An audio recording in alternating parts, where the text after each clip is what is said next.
అందువల్ల అంటే మీ బాణికి రావడం చాలా చాలా విచిత్రమైన ఒక ప్రక్రియ, విచిత్రమైన కళ. ఈ కళలో కొంచెం మనం పట్టు సాధిస్తే ఇంకా కానీ ఇప్పుడు విడిగా కూడా ఇప్పుడు మీకు ఒక ఐడియా వస్తుంది, ఒక ఆలోచన మీకు కూడా అసలు ఇది కథ చెప్పాలి అనుకునే ఒక ఫీలింగ్ ఉంటుంది.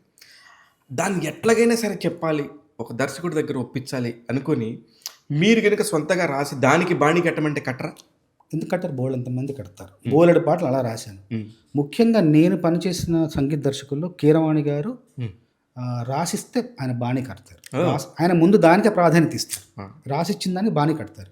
అంటే సాహిత్యం చదివి సాహిత్యాన్ని అర్థం చేసుకొని లోతును ఆకళింపు చేసుకొని ఈ భాషకు ఈ భావానికి ఏ రాగమైతే బాగుంటుందో ఆ రాగాన్ని ఎంపిక చేసుకొని ఈ భావం ఏ రాగంలో ఇమిడితే ఇంకా భావం యొక్క లోతు ఇంకెక్కువగా ఆ ఉద్వేగం ఎక్కువగా ధ్వనిస్తుంది అనేది ఆ రాగాన్ని ఎంపిక చేసుకొని కీరవాణి గారు అద్భుతంగా చేయగలరు. కీరవాణి గారు తర్వాత నేను పనిచేసిన వాళ్ళు మీకు చాలామందికి తెలియదు, దేవి గారు కేవలం బాణీలు ఇస్తారు కాదు, రాసిన సాహిత్యానికి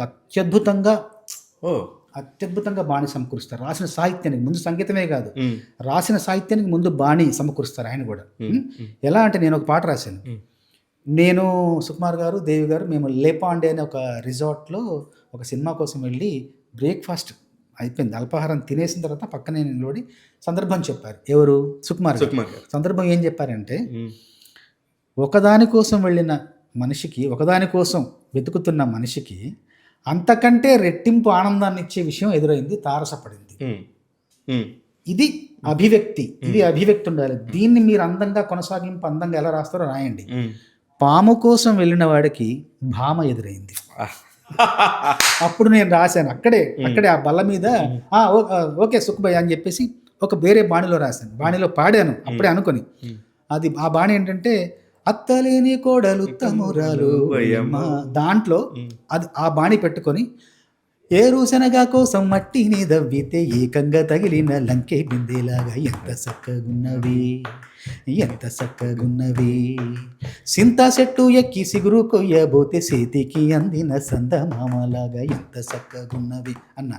అనగానే అబ్బా చాలా బాగుంది బోస్ గారు అని చెప్పేసి దేవి గారు కూడా చేయి కలిపి, కాదు మీరు సాహిత్యం చాలా బాగుంది, బాణి మీరు పాత బాణి కదా, మనం కొత్తగా చిన్నగా అక్కడక్కడక్కడే చేద్దాం అన్నది. సరే చేయండి అన్న.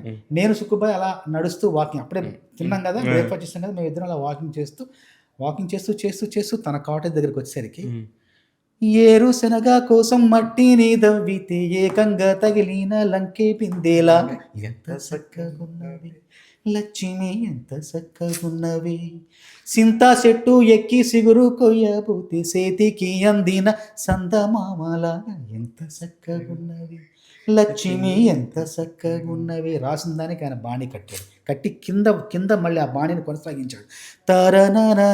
తారనాన ఎంత చక్కగున్నవే, ముత్తైదువా మెళ్ళో పసుపు కొమ్ములాగా ఎంత చక్కగున్నవే, మల్లె పూల మధ్య ముద్ద బంతిలాగా ఎంత చక్కగున్నవి. నేను రాశా.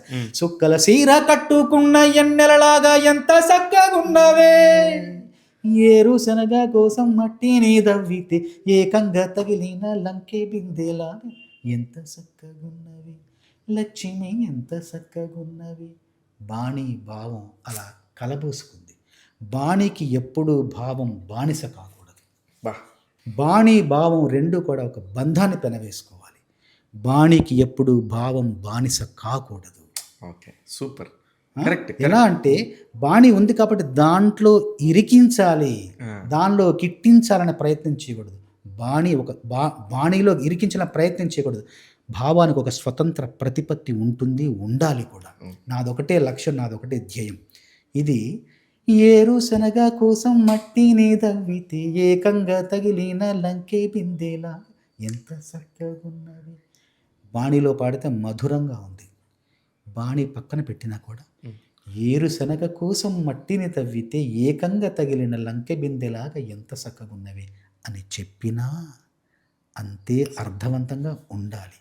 అప్పుడే నాకు గౌరవం, నా గొప్ప. బాణికి బానిసత్వం ఎప్పుడూ చేయకూడదు. సూపర్ భయ్యా.